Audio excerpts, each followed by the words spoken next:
Good morning. It's Wednesday, November 5th. We're experimenting with a little bit of a new setup. Just trying to see how it works. Today I'd like to go over a portion in the book of Isaiah that speaks to a story regarding King Hezekiah after he was healed supernaturally. Isaiah was the prophet that was a contemporary of King Hezekiah's reign. A lot of times in the biblical records, you see that whenever a king was reigning over Israel or Judah, there was a corresponding prophet that would be the voice of the Lord whenever a message was deemed appropriate. So you see Elijah often talking to Ahab, and Ahab even having words for him, and Micaiah. There's funny stories in there. We'll get to them another time. Today, let's read Isaiah chapter 39, verse 1. Let's go to verse 8. Okay, just 8 verses. At that time, Merodach-Baladan, the son of Baladan, king of Babylon, sent letters and a present to Hezekiah, for he had heard that he had been sick and was recovered. And Hezekiah was glad of them and showed them the house of his precious things, the silver and the gold and the spices and the precious ointment, and all the house of his armor, and all that was found in his treasures. There was nothing in his house, nor in all his dominion, that Hezekiah showed them not. Then came Isaiah the prophet unto King Hezekiah, and said unto him, What said these men? And from whence came they unto thee? And Hezekiah said, They are come from a far country unto me, even from Babylon. Then said he, What have they seen in thine house? And Hezekiah answered, All that is in mine house have they seen. There is nothing among my treasures that I have not showed them. Then said Isaiah to Hezekiah, Hear the word of the Lord of hosts. Behold, the days come that all that is in thine house, and that which thy fathers have laid up in store until this day, shall be carried to Babylon. Nothing shall be left, saith the Lord. And of thy sons that shall issue from thee, which thou shalt beget, shall they take away, and they shall be eunuchs in the palace of the king of Babylon. Then said Hezekiah to Isaiah, Good is the word of the Lord which thou hast spoken. He said, Moreover, for there shall be peace and truth in my days. It's a pretty scary passage. We see a number of things happening. We see the king approaching the end of his reign. And when kings approach that time, a lot of times they like to take stock of the accomplishments of their throne. We hear about this from King David as well, when he took a census to see how many troops were under his command. According to what the Bible says, this displeased the Lord almost as much as what he did with Bathsheba. So something to note is that sexual sin is not the only thing that displeases our Creator. Even though that's placed on the pinnacle of damnable offenses. when we are very, very self-righteous regarding homosexuality in the church, or transgenderism, or all the other new progressive type of lifestyles. Those are very easy external things to judge. But we also have to be very, very cautious of the internal adultery. Jesus said, if a man looks at a woman with lust in his heart, he's committed adultery.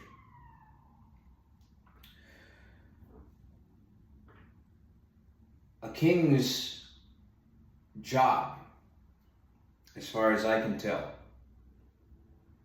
is to protect the innocence and safety of his people. When you invite a foreigner into your home without any previously established relationship, just because of a gift,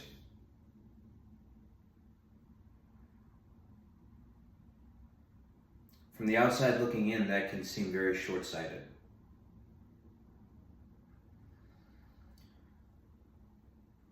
It's important not to feel too sorry for kings, because God does not let people fly blind for too long. That's the purpose of prophets, which is why the pulpit is a very, very sacred thing. Whoever stands behind the pulpit acts as a prophet, which is why it's so important for some organizations to poison the pulpit. So perhaps in the black community, you've seen them more compared to pimps than priests. And some of them are even so bold as to say, pastoring is the only way to make a living. That's very dangerous language. We can look at the so-called scriptures as manufactured texts for our manipulation. And, there may be some tangible arguments there. But once you close that window and you walk out your door, you're still looking at the creation of the earth. And no politician made that.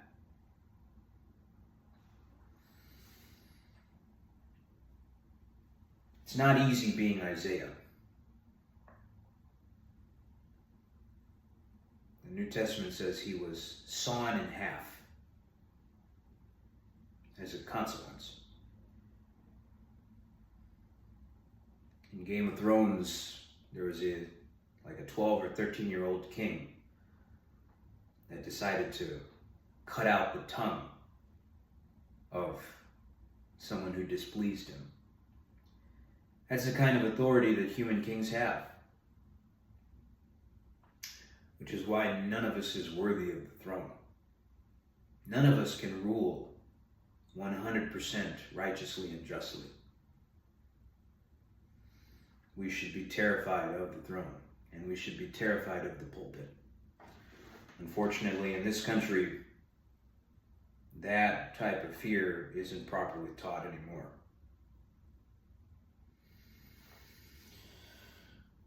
Then said Isaiah to Hezekiah, hear the word of the Lord of hosts.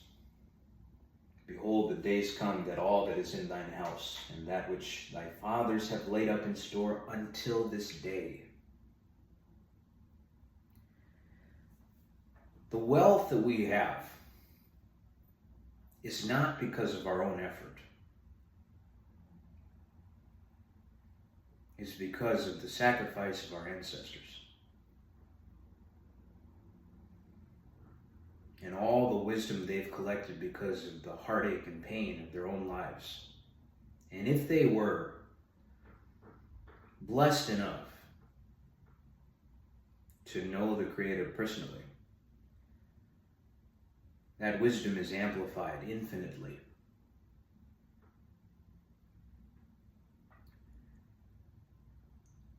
To have those private things exposed to Babylon is a very, very dangerous act.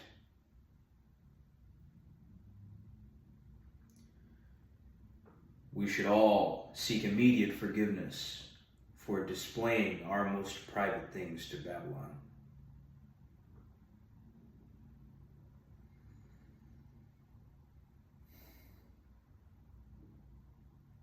We should not fear the man who can do things to the body, but the God in charge of our eternal soul.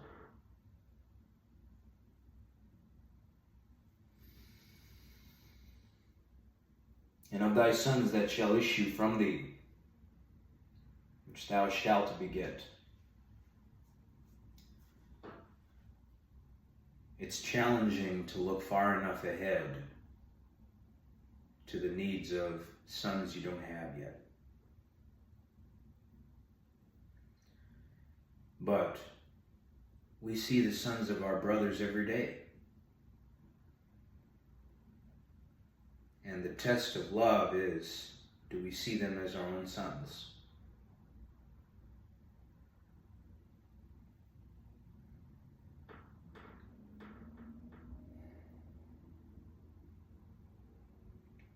It's very easy to sit in judgment under the shade of a juniper tree while someone else does the fighting.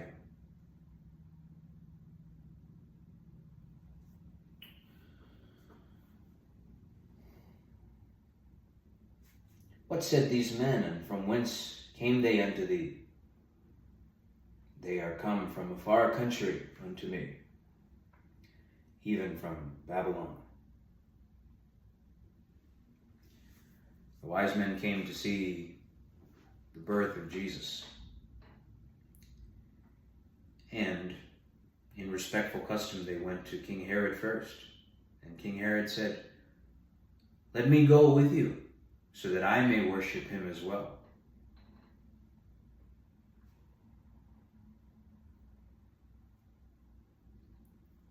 Thankfully, the Lord intervened.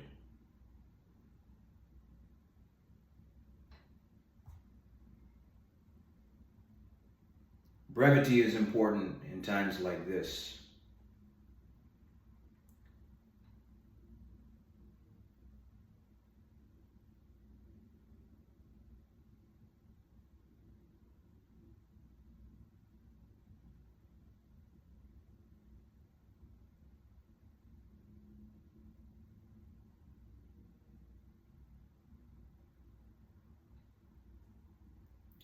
If the high priest was not fully cleansed before entering the Holy of Holies,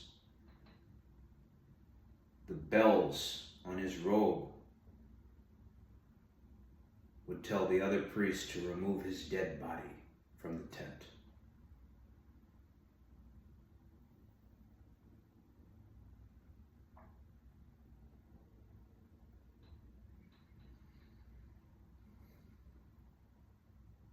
The fear of the Lord is the beginning of wisdom.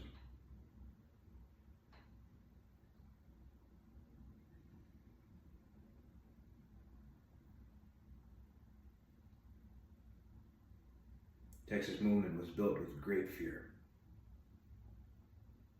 because of great fear.